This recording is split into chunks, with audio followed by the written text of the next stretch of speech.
हाय दोस्तों, welcome back to my YouTube channel. तो आज का वीडियो जो है ये बजट के बाद है। तो अब बजट के बाद मार्केट में हमारी क्या स्ट्रैटेजी होनी चाहिए, निफ्टी बैंक निफ्टी में हमारी क्या स्ट्रैटेजी होनी चाहिए, गोल्ड और सिल्वर में क्या आउटलुक है। तो ये सारे टॉपिक पे हम डिस्कशन करेंगे इस वीडियो में। तो इस वीडियो को एंड तक ज़रूर देखिएगा। तो सबसे पहले स्टार्ट करते हैं निफ्टी पे। तो निफ्टी की अगर हम बात करते हैं तो निफ्टी ने जो आज का लो बनाया था वो 24,688 का लो बनाया। और कल का जो निफ्टी का लो था उसकी अगर हम बात करते हैं तो कल का लो निफ्टी में जो था 24,585 का था। तो निफ्टी ने जो लो बनाया 24,585 का बनाया, जो कि अगर आपने मेरा प्रीवियस वीडियो देखा होगा जिसमें मैंने बताया था कि 24,600 जो है वो नीचे की तरफ एक सपोर्ट बनता है निफ्टी में। तो निफ्टी उसको ऑलरेडी टच कर चुका है। अब यहाँ से निफ्टी ने आज जो है बहुत ही अच्छा एक कैंडल बनाया। तो सबसे पहले तो ओपन हुआ था निफ्टी जो 24,800 पे, और 24,800 से निफ्टी ने जो नीचे की तरफ लो बनाया 24, ऑलमोस्ट आप इसको 24,680 कह लीजिए, 24,700 कह लीजिए। और यहाँ से टोटली कैंडल जो है वो रिवर्स हुआ है, और जो निफ्टी ने क्लोज दिया वो 25,000 के ऊपर क्लोज दिया। तो ये एक पॉजिटिव तो है कि निफ्टी ने 25,000 के ऊपर क्लोज दिया। अब यहाँ से 25,000 के बाद फिर नेक्स्ट लेवल ऊपर की तरफ क्या बनते हैं वो भी देख लेते हैं। तो देखिए, अगर 25,000 के ऊपर जो निफ्टी के लेवल बनते हैं, वो सबसे पहला जो रेजिस्टेंस बनता है वो बनता है 25,150 का। तो और 25,150 जो है वो मैं बार बार आपको बता चुका हूँ कि बहुत ही इम्पोर्टेंट एक रेजिस्टेंस लेवल निफ्टी का बन चुका है। और हमेशा इसको पार करने में थोड़ी दिक्कत होती थी। अब देखते हैं कि इस बार निफ्टी 25,150 को क्या पार कर पाता आसानी से, या फिर थोड़ी मेहनत लगती है। तो अगर आप कोई भी निफ्टी में ट्रेड ले रहे हैं तो देखिए, अब निफ्टी यहाँ से 25,150 के लिए 75 पॉइंट की दूरी है। तो आइडियली ये मेरे ख्याल से कल टच कर लेगा, कल एक्सपायरी भी है निफ्टी की। और 25,150 को क्रॉस करने के बाद क्या ये ऊपर की तरफ जाता है या फिर नीचे की तरफ अपना जो इसने लो बनाया था 24,500 का उसको रिट्रेस्ट करता है, ये एक बार देखने वाली बात है। तो अगर आपने कोई भी निफ्टी में लॉन्ग पोजीशन ले रखी है तो मेरा तो एक सजेशन होगा कि 25,150 पे आप उसमें एग्जिट कर सकते हैं। और एक बार वेट कीजिए कि क्या निफ्टी 25,150 के ऊपर कंफर्टेबली ट्रेड करता है या फिर नीचे की तरफ दोबारा से 25,000 को ब्रेक करता है और नीचे की तरफ जाता है। तो और कोई भी ट्रेड आप लेते हैं तो अपने फाइनेंशियल एडवाइजर से कंसल्ट करना मत भूलेगा। ये मेरा हमेशा का एक पंच लाइन है, तो हमेशा इसको याद रखिए। क्योंकि मैं जो हूँ मैं आपको लेवल्स बताता हूँ, रेजिस्टेंस के लेवल, सपोर्ट के लेवल, जो कि आपको हेल्प कर सकते हैं आपके ट्रेड में कब एंटर करना है, कब एग्जिट करना है। लेकिन ट्रेड लेना है या नहीं लेना है ये आपका फाइनेंशियल एडवाइजर आपको बेटर बता पाएगा। एक बार इसको फिबोनाची पे भी देख लेते हैं कि फिबोनाची पे किस तरीके से लेवल्स ड्रॉ होते हैं। तो अगर आप देखिए तो निफ्टी, देखिए नीचे की तरफ जो है वो 24,780 का एक सपोर्ट था। तो इसके ऊपर आज खुला था और आज 25,000 के ऊपर ही बंद हुआ है। लेकिन अभी नेक्स्ट जो ऊपर की तरफ रेजिस्टेंस बन रहा है 25,125 का बन रहा है। और किसी भी वजह से अगर 24,780 को निफ्टी ब्रेक करता है तो फिर नीचे 24,344 या 24,350 का सपोर्ट बनेगा। और तो ये सपोर्ट और रेजिस्टेंस लेवल है, आप इनको कहीं पे लिख के भी रख सकते हैं, और आप चाहें तो इस वीडियो को दोबारा भी प्ले कर सकते हैं तो आपको ये लेवल्स जो है वहाँ पर हमेशा दिख जाएंगे। तो इसके बाद हम बैंक निफ्टी में देखते हैं कि बैंक निफ्टी में क्या चल रहा है। बैंक निफ्टी में देखिए, एक रेंज थी 58,500 नीचे की तरफ और 60,500 ऊपर की तरफ, जो कि ब्रेक हो चुकी है।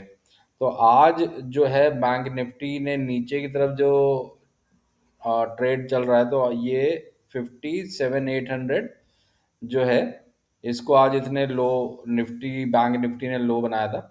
और जो क्लोज दिया है वो 58,600 है। तो जो 58,500 वाली रेंज है, तो बैंक निफ्टी उसके अंदर तो आ गया। अब देखने वाली ये बात है कि क्या ये यहाँ से ऊपर 60,000 की तरफ जाता है, 60,500 की तरफ जाता है, या फिर नीचे की तरफ आता है। तो अभी जो रेंज है बैंक निफ्टी की वो हम ड्रॉ कर लेते हैं, ताकि आप लोग जो भी बैंक निफ्टी में ट्रेड कर रहे हैं उनको थोड़ा सहूलियत हो।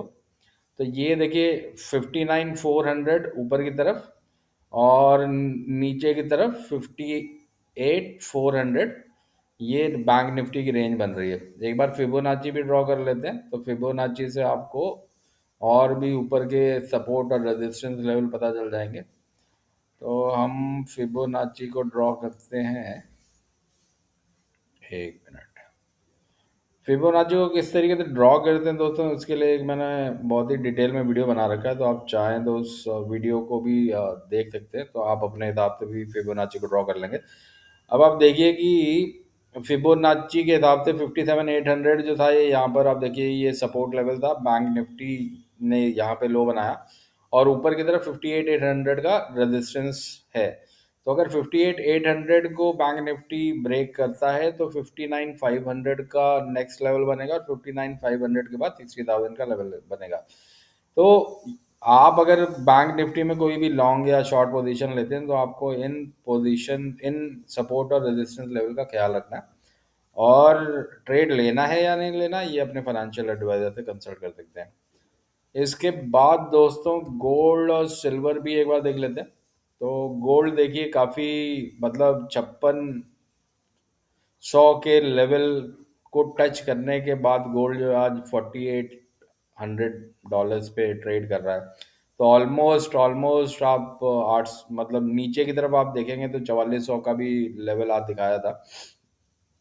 तो ऑलमोस्ट 1000 पॉइंट का ड्रॉप हो चुका है। तो अगर आप फिजिकल गोल्ड खरीदना चाहते हैं तो मेरे ख्याल से आप खरीद सकते हैं। अगर आप ईटीएफ इन्वेस्टर हैं तो छोटी छोटी अमाउंट में आप इसमें बाय करते रहिए, क्योंकि गोल्ड और सिल्वर जो है वो हमेशा ही एक सेफ हेवन माना गया है इन्वेस्टर्स के लिए। और लॉन्ग टर्म में गोल्ड और सिल्वर हमेशा आपको, सिल्वर तो नहीं लेकिन गोल्ड आपको बढ़िया रिटर्न भी देता है। तो अब गोल्ड में नीचे की तरफ सपोर्ट की अगर हम बात करते हैं तो 4400 का नीचे की तरफ सपोर्ट है।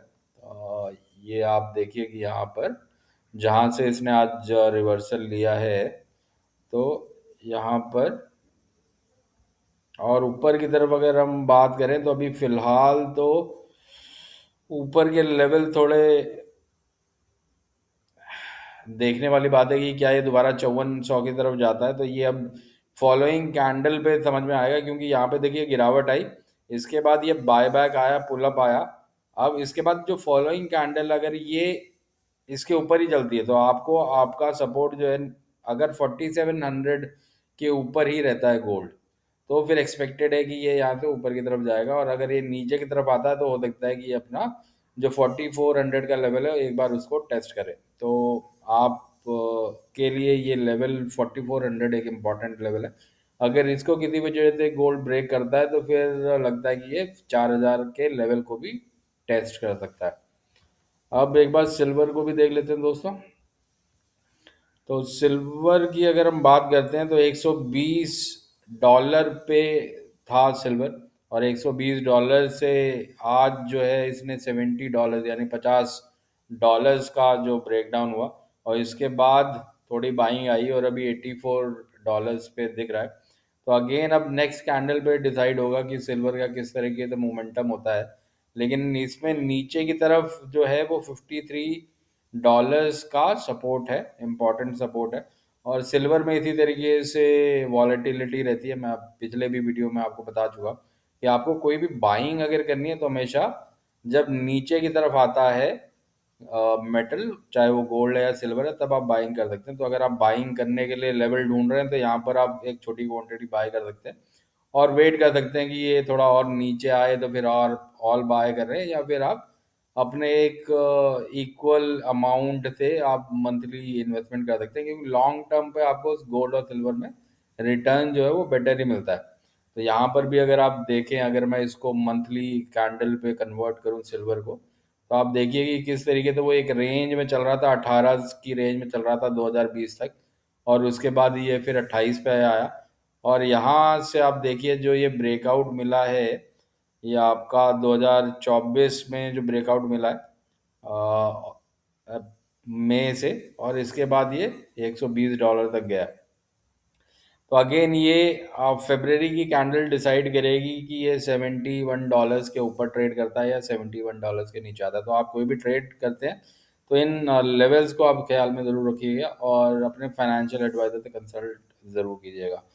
स्टॉक स्पेसिफिक अभी मैं कोई भी आपको सजेशन नहीं दूंगा, क्योंकि एक दो दिन थोड़ा मार्केट का डायरेक्शन क्लियर हो उसके बाद ही कोई स्टॉक में बाइंग कर सकते हैं। लेकिन अगेन मेरा हमेशा जो सजेशन होता है वो यही होता है कि आप कोई भी स्टॉक लेना चाहते हैं तो क्वालिटी स्टॉक अच्छे प्राइस पे अगर आपको मिल रहा है, और अगर वो डिविडेंड पेइंग स्टॉक है तो बहुत बढ़िया है। तो आप ऐसे स्टॉक को सर्च कीजिए जो कि अच्छे प्राइस पे है, और उसके जो क्वालिटी है वो अच्छा है, उसके जो सेल्स है, उसका रेवेन्यू ग्रोथ है, उसका एबिटा मार्जिन जो है, ये सारी चीज़ें अगर उनके फंडामेंटल्स अगर स्ट्रांग है तो आप उनमें ज़रूर बाय कर सकते हैं। तो लेकिन बाय करने से पहले अपने फाइनेंशियल एडवाइजर से कंसल्ट ज़रूर कीजिएगा दोस्तों। इसी के साथ मैं अपना ये वीडियो यहाँ पे समाप्त करता हूँ। आप आशा करता हूँ आपको मेरा ये वीडियो पसंद आएगा दोस्तों। See you in my next video.